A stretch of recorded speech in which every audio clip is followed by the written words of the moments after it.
Update tayo. Kakapaabot lang po ng ating kaibigan, no, patungkol sa kay Bato de la Rosa. Mayroon pong masamang impormasyon na naman si kaibigan patungkol sa sakuna o kalamidad. Before tayo magtatanong kay kaibigan kung ano po ang mga impormasyon niya na nakita, ipa-plug ko lang muna yung pick account na si Ghost Hunter 88 Fans 2.0. Dalawang Facebook page, no, niya na ina-uploadan po na yung mga video natin na ninanakaw po niya. Ghost Hunter 88 Fans, Ghost Hunter 88 Fans 2.0. Kaya sana po ma-report natin mga ito dahil napakarami na po ang na-scam, dahil mayroon tayong ipopost na mga herbal, langis at mga item na mayroon tayo, kinukuha din po niya, nagpo-posting. Kaya mapagkamalan talaga na ako yan, dahil lahat po ng video natin kinuha niya, at saka yung mga profile account niya, mukha natin. Kaibigan, bakit po, anong oras po ba nakikita po ninyo ang sunod-sunod na paggalaw sa ilalim ng lupa? Diyos ko mga idol, dalawang bisis ha, 1:00 ng hapon kanina. Kaya agad si kaibigan ngayon humabol sa atin dito sa ating sakahan para ipaabot po ang mga nakikita nilang kababalaghan sa ilalim na nangyayari o nagaganap, kaibigan.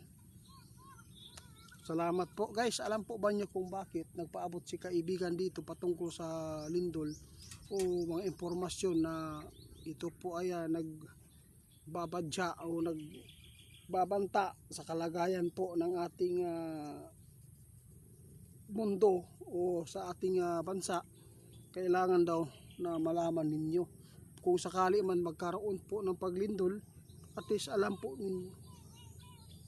Huwag daw kayo mawalan ng flashlight mga idol sa gilid kapag matutulog tayo. Hindi po tayo magpakampante, lalo na kung sino man po ang mayroon pong bahay na second floor, third floor. Ito lang po, huwag lang kayo magpapanik o kalma, dahil ang pagpanik ay minsan nauuwi sa disgrasya. Okay, salamat kaibigan ha. Guys, napakabuti po ang ating kaibigan. Alam po ba niyo, kahit man ay malaking problema po ang hinaharap po ng ating bansa dahil sa tensyon ngayon, at may mga banyagang nakikialam pa dito sa atin, hindi pa rin si kaibigan nawalan ng impormasyon para sa ating kaligtasan. Kaya ipinapaabot po nila itong nakikita po nila na 2 bisis ang sunod-sunod na paggalaw sa ilalim ng lupa. Ibig sabihin nito, mayroon talagang makakasagupa ng mga paglindol. Kaya dapat po natin po tandaan ito mga idol. Sinabi ni Linyo, alam po ba niyo kung bakit na ipinapaabot ito? Kahit busy tayo sa problema sa ating tensyon ngayon doon sa Senado, dahil po kay Bato de la Rosa, kung saan hinaras ng mga NVI at mayroon pang mga security dyan sa loob ng Senado na binugbog ng NVI, di ba? Sobrang bastos po talaga. Yun. Alam po ba ninyo mga idol, itong babala ni Linyo, hindi ito para sa kanya, kundi para po sa ating kaligtasan. Kahit ang tao ay nauwi na sa hindi maganda na mga gawain, puro na lang kasamaan, pero lagi po nagpaalala si Linyo. Salamat guys. Paki-report ni Ghost Hunter 88 Fans 2.0. Dalawa po ang kanyang account sa Facebook page, road to 500,000 at road to 100k naman yung isa, 2.0 niya. Kaya paki-report ni Ghost Hunter 88 Fans 2.0. Mga idol, kayo na lang bahala maghusga.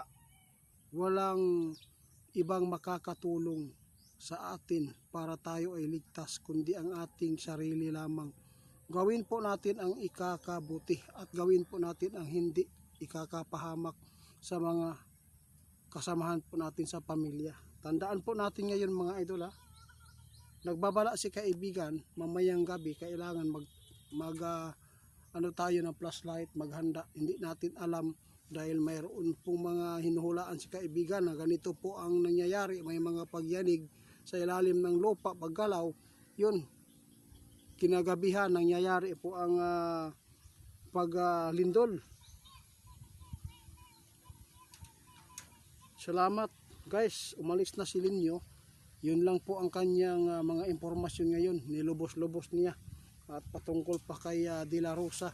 At ito pa, may nakuha pa silang mga sunod-sunod na paggalaw sa lupa. Kaya kayo na lang bahala maghusga mga idol, basta kami hindi naman po ako namimilit kung paniwalaan po ninyo itong ipinapaabot ng ating kaibigan. At napakarami talaga ang mga tao na hindi nagkakagusto po sa ating mga ipinapaabot dahil nananakot daw tayo. Hindi po tayo nananakot, kaya ipinapaabot para mapaghandaan po natin ang hindi pa nangyayari.